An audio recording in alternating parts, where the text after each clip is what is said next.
Prime Minister Benjamin Netanyahu left Hungary for Washington, D.C. for talks with the United States President Donald Trump regarding Israel's efforts to free detainees in Gaza, among other issues.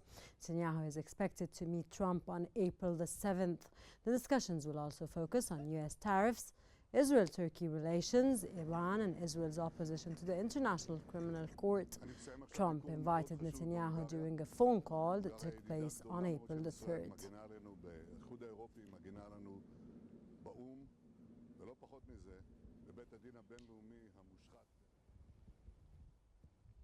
Israeli settlers have stormed the Al-Aqsa Mosque under heavy protection from the Israeli police. The pace of these incursions is expected to escalate over the coming week, coinciding with the celebration of the Jewish holiday of Passover. Israeli police continue to impose strict restrictions on the entry of Palestinian worshippers to the mosque, Islam's third holiest site.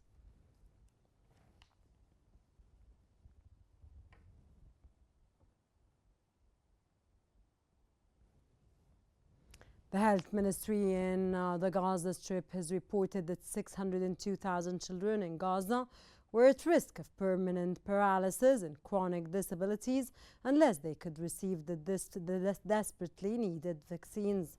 The ministry has likened Israelis' prevention of polio vaccines in the besieged and bombarded territory to a time bomb that threatens to spread the epidemic.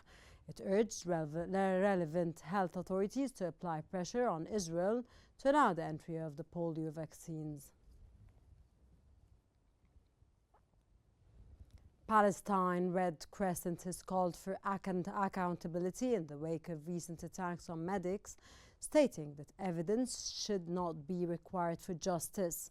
The spokesperson for the Palestinian Red Crescent, Nibel Farshach, emphasized that the Palestinian Red Crescent medics were clearly marked and identifiable, urging for an independent international investigation. He stressed the need for justice for the victims, warning that without it, the targeting of humanitarians and medics would continue. The media director at the Palestinian Red Crescent condemned the attacks as crimes against humanity and war crimes, urging the international community to intervene and ensure Israel adheres to international humanitarian law.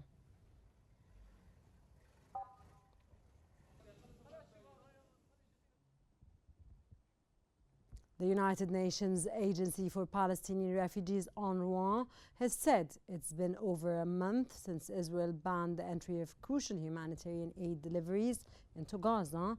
The agency wrote on X that stocks are getting low and the situation is becoming desperate.